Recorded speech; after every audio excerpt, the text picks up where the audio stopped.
ক্লান্তি সম্ভবত স্ট্রোকের পর এবং এর ফলস্বরূপ এটি আসলে স্ট্রোকের পর বছরের পর বছর ধরে থাকতে পারে। কিন্তু যদিও এটি সাধারণ, এটি প্রায় চিকিৎসক, ফিজিও এবং ওটিদের দ্বারা মিস করা হয় যখন আপনি চিকিৎসা এবং পুনর্বাসনে থাকেন। স্ট্রোকের পর ক্লান্তি পরিচালনার ক্ষেত্রে আসলে 6টিই আছে। প্রথমটি হলো শিক্ষা। আপনার নিজের ক্লান্তি সম্পর্কে জানুন।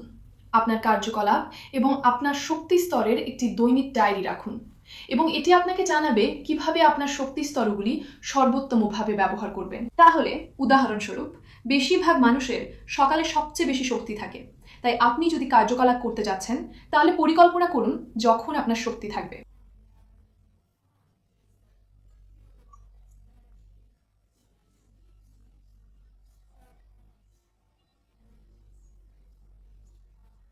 তাহলে এগুলি হলো কিছু জিনিস যা আপনি আপনার নিজের ক্লান্তি সম্পর্কে নিজেকে শিক্ষিত করে তুলতে পারেন। দ্বিতীয়ই হবে শক্তি সংরক্ষণ। যতটা সম্ভব শক্তি ধরে রাখার চেষ্টা করুন পরিকল্পনা করার মতো জিনিসগুলি করে। তাই যদি আপনার কার্যকলাপ থাকে তাহলে পরিকল্পনা, যে জিনিসগুলি আপনাকে করতে হবে না সেগুলি অন্যদের কাছে অর্পণ করুন এবং অগ্রাধিকার দিন।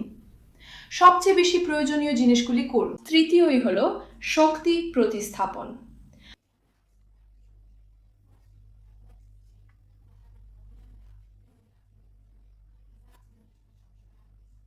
তৃতীয়ই হলো চাপ কমানো।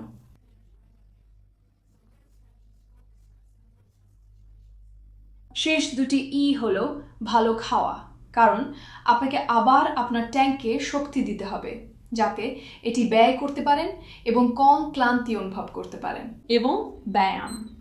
স্ট্রোকের পর